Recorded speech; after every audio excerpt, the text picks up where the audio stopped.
పల్లెటూరంటేనే పచ్చని చెట్లు, పచ్చని పొలాలు కనిపిస్తుంటాయి. వాటికి తోడు పిల్ల పెద్ద కాలువలు, కాలువగట్లు కనిపిస్తాయి. పలురకాల తోటలు, చల్లటి పైరగాలి, పెద్ద పెద్ద పెంకుటిల్లు, ఇలా బాపుగారి బొమ్మలా గ్రామాలు పలకరిస్తుంటాయి. పల్లెలంటేనే సహజత్వానికి దగ్గరగా ఉంటాయి.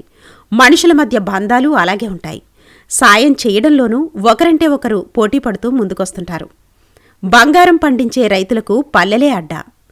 అలాంటి పల్లెటూరులో ఉపాధి దొరికే మార్గం లేక ప్రజలు పట్నం బాట పడుతున్నారు. పట్నం వస్తే ఏదో ఒకటి చేసుకుని బ్రతకొచ్చని పట్టణాలకు చేరుకుంటున్నారు. దీంతో గ్రామాల్లో జనాభా రోజురోజుకు తగ్గుతోంది.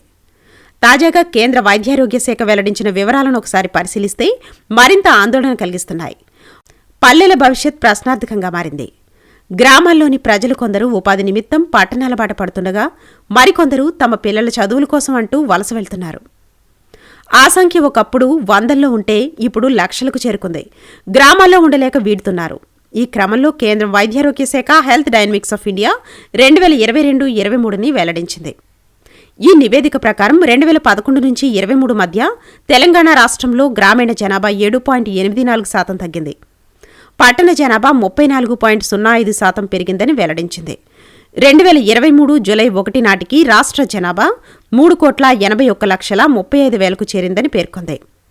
జనసాంద్రత అంశంలోనూ చదరపు కిలోమీటర్ పరిధిలో దేశంలో ఢిల్లీ 14,491తో టాప్లో ఉండగా, తెలంగాణ 386తో 18వ స్థానంలో ఉందని వివరించింది.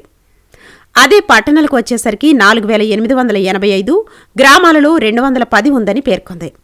ఇది ఇలాగే కొనసాగితే వచ్చే 10 సంవత్సరాల్లో తెలంగాణలోని 40% గ్రామాలు ఖాళీ అయ్యే ప్రమాదం లేకపోలేదని విశ్లేషకులు పేర్కొంటున్నారు.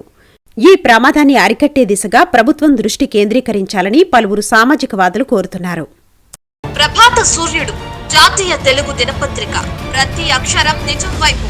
నిజం దాగదు, వార్త ఆగదు.